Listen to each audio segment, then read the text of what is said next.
Eu acho também. Nós tínhamos falado sobre política, agora como não ser um medalhão. Eu acho para evitarmos cair no erro, sabe? E é lógico, todo mundo está suscetível a isso, eu estou suscetível a isso, mas há muita discussão, porque você consome de tal fonte de informação, e tal fonte é obviamente manipulada. A sua fonte é terrível, é uma porcaria. Ou você está consumindo lixo, está lendo o gibi, como se gibi fosse algo pejorativo. Porém, nunca se pensa, e a minha fonte? Sim. E se a minha fonte não há assim, nem uma pequena probabilidade assim, da minha ser manipulada, ter algum interesse do meu jornal não ser enviesado? Eu acho que essa reflexão sempre tem que haver. Assim como tem que haver, vamos dizer assim, na personalidade da pessoa autocrítica, também deve haver a crítica do que eu consumo. Com certeza. Né? Não apenas o consumo deliberado e o demérito do que o outro consome. Eu acho que o primeiro passo para evitar, né, se tornar um medalhão, né, o primeiro basal de tudo é desenvolver o pensamento crítico. Senso crítico. E também não cair na ideia, né? Porque a gente, o cérebro humano é um grande facilitador, né? Ele é ocupado fazendo 1 milhão de tarefas diferentes. Então, a gente tem essa tendência, é muito sedutor, a gente já olhar alguém, tipo, um influenciador vai se identificar com ele, com o que ele tá falando, esse cara, ele aplica uma ideia que eu aprovo. E a gente se identificar com isso e replicar isso, é muito fácil cair nessa tentação por causa disso. Porque pensa pra mim não. Eu penso pra mim. Eu falo que você tem que... Sim, não, mas pensa comigo, reformulando, pensa comigo. O que é mais fácil? A gente ir a fundo de uma informação, estudar, opinar sobre ela, ou a gente pegar um atalho... O que foi? Vou apostar na Blaze. Só o Zé Medalhinha. Nossa, o que eu tava falando? É mais fácil fazer a primeira opção, né? De você mesmo ir atrás e buscar uma informação mais aprofundada, ou pegar um atalho e replicar um conhecimento que uma figura de autoridade tem a dizer. Fazendo uma analogia, não sei, pode ser uma analogiada, mas acho que faz bastante sentido. O que é mais fácil? A gente preparar um almoço, fazer lá o arroz, botar pra cozinhar, fazer o feijão, botar pra cozinhar, assar a carne, ou só pegar o celular e pedir um iFood que meia horinha tá na nossa casa, entendeu? Então eu acho que... Eu tô pedindo um iFood. Tá tirando, velho. Eu vou fazer uma pizza aqui. Eu tô propaganda. Caso você não tenha baixado o iFood, coloque agora o código MetaStudios. Vamos lá, assim. Nossa, que fome bateu agora? Conseguir 10% de desconto. Mas enfim, o primeiro passo é esse. Tentar desenvolver um senso crítico e não ser levado por esses atalhos, sabe, que se apresentam no nosso caminho, e não ficar replicando ideias baseadas em baseado. É isso. Olha, as ideias são trocadalho. Deixa eu invocar a sétima emenda. Eu invoco a invoca. Não, eu vou precisar do metaforando aqui. Agora vem graça, fala. Deixa eu levantar uma bola pra você cortar. De tudo isso que a gente...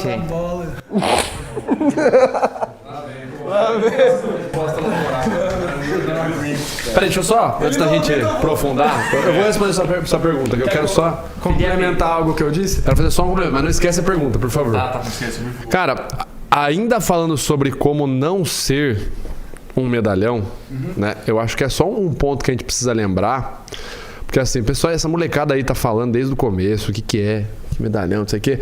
Mas assim, é importante lembrar que o medalhão, ele de fato obtém vantagens notáveis, que são patentes aos olhos daqueles que observam. É algo que você olha e fala, realmente, o sujeito, ele resolveu a vida, ele pode passar o resto ali tranquilo. No fim do conto, o pai lembra ao filho as enormes vantagens de se tornar um medalhão, né? Tá aqui, ó, vamos lá. Mas os que triunfam, e tu triunfarás, creme, verás cair as muralhas de Jericó ao som das trompas sagradas. Só então poderás dizer que estás fixado. Começa nesse dia a tua fase de ornamento indispensável, de figura obrigada, de rótulo. Acabou-se a necessidade de farejar ocasiões, comissões, irmandades, elas virão ter contigo.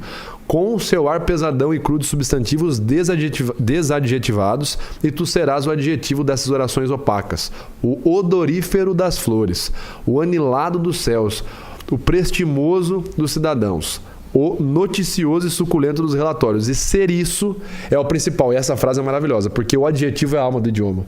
Sim. Isso é maravilhoso, né? Então, assim, o medalhão, existe um grande peso quando você olha e fala assim, cara, eu prefiro buscar a verdade. Eu prefiro não ser como todo mundo. Como a gente falou, marcadores sociais. Cheguei numa faculdade de humanas, uma faculdade federal. Eu preciso... O que eu posso fazer? Vamos lá, eu tenho duas opções. Estudar sobre a pauta que está sendo debatida. Então, sei lá, estou fazendo filosofia. E a gente vai ter no primeiro... E eu estou fazendo filosofia de fato. Não uma faculdade pública, uma faculdade privada. Mas o que eu posso fazer? Eu posso estudar nesse primeiro semestre o tema de uma das disciplinas. Por exemplo, eu estou tendo estética. Então, eu posso estudar sobre estética para poder falar sobre isso. Ou eu posso chegar na aula e falar que Romero Brito não é arte. Entendeu? Por uma via, eu vou ter um trabalho muito árduo para poder talvez chegar no mesmo lugar, que é o quê? Ter aceitação social. Na outra mão aqui, eu chegar lá e soltar um jargãozinho, um marcador social que já é algo aceito, de comum aceite, eu vou ganhar a mesma aceitação, ou até mais, de repente, do que no caso número 1. Então, assim, existe um grande peso entre escolher não ser como todo mundo e escolher buscar a verdade. E eu não sei se por acaso alguém que está vendo esse vídeo caiu aqui de paraquedas e está dizendo assim, mas a verdade não existe. A gente pode fazer uma live só sobre isso, mas a verdade de fato existe. Porque quando você vira e fala que todas as verdades são válidas, você caiu em contradição, meu amigo. Não sei se você percebeu a lógica do negócio rapidamente. Se eu digo que todas as verdades são válidas, eu quero que você acredite no que eu acabei de falar, eu preciso assumir que o que eu falei foi verdade. Então, se eu falo que todas as verdades são válidas do ponto de vista que isso é verdade, eu já acabei de me contradizer. Então, assim, a gente faz uma live para isso depois. Mas buscar a verdade, de fato, ela existe. Ou as verdades, né? Enfim, buscar o que são as verdades sobre várias pautas é um trabalho, de fato, como o Gustavo bem pontuou, muito árduo. E me veio à cabeça, estudando sobre o tema, 2 versículos. O primeiro deles que eu quero falar é um versículo de Atos dos Apóstolos, capítulo 17, versículo 11. O Vitor vai pregar... Não. Se você tirar o fato de que eles estão estudando as Sagradas Escrituras, você pode aplicar a mesma questão do versículo aqui, a mesma ideia do versículo para qualquer outra coisa da sua vida, para qualquer outra área de estudo. E esse versículo diz o seguinte, então: os bereanos eram mais nobres do que os tessalonicenses, pois receberam as mensagens com grande interesse, examinando todos os dias as Escrituras para ver se tudo era assim mesmo. Atos dos Apóstolos. Então, qual é a grande questão ali? Você vê, ele está fazendo uma comparação em Atos com o povo de Tessalonicenses, né? Os bereanos, então, eram os habitantes da antiga cidade de Bereia, na Macedônia. E a grande questão é que bereano virou um sinônimo para quem é cristão daquela pessoa que tem um zelo pelo estudo da palavra, pelo estudo das Sagradas Escrituras. Ela realmente entende do que ela está falando, ela estuda a palavra, ela compara, como disse aqui. Ela confere se aquilo que eu estou vendo, se aquilo que foi revelado faz sentido com o que eu estou vendo aqui, se de fato eu consigo checar na realidade aquilo que eu estudei, né? Perceba como se você trocar qualquer coisa, filosofia. Eu vou estudar, eu vou estudar filosofia tomista. Faz sentido a visão de São Tomás de Aquino da metafísica, que ele vai falar muito, vai vir a visão aristotélica tomista de metafísica. Eu consigo enxergar no mundo o que ele está falando? Eu consigo aplicar. Então, não ser um medalhão diz respeito a você, de fato, estudar com profundidade aquilo que você quer estudar, que você se predispõe, mas principalmente checar se a realidade do que você observa faz sentido com aquilo, né? Caindo novamente no caso do Guto Zacarias como um exemplo rápido. Se eu parto do pressuposto de que, eu estou defendendo as pessoas negras que sofreram e eu quero que elas tenham mais espaço para falar. Como que bater num negro, sabe? Não deixar o cara falar, vai me colocar nesse... Como que a minha realidade faz sentido com aquilo que eu digo que estudo, sabe? A pessoa fica cega pela ideologia, né? Aí entra em contradição automaticamente. Fica cego. E a questão também, né? voltando para o contexto aqui, é que a comunidade judaica de Tessalônica era uma comunidade que quando, por exemplo, o apóstolo Paulo foi lá ter com esse pessoal, eles não trataram Paulo da mesma forma que o pessoal de Bereia, né? Então, Paulo percebia que os bereanos, eles paravam para entender mais, prestavam mais atenção, assimilavam o que estava sendo falado, tentavam colocar em prática, né? Eu vou colocar em prática, vou ver se faz sentido. Esse é um dos grandes caminhos para você fugir da ideia de ser um medalhão, apesar de ser um medalhão, trazer muita coisa interessante ali por trás, sabe? O Peterson mesmo, cara, nesse caso dele ter admitido que ele sabia de 2, 3 coisas, pô, quantas pessoas olharam e falaram assim, então eu não vou mais ver. Então morreu para mim.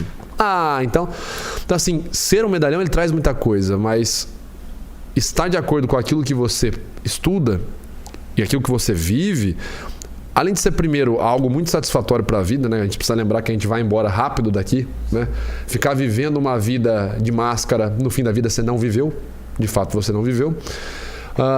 E se você se preocupa um pouco com as pessoas que você ama, de fato, estudar e aplicar na sua realidade, checar se a sua realidade está fazendo sentido com o que você estuda, é uma das melhores formas de fugir da imagem do medalhão.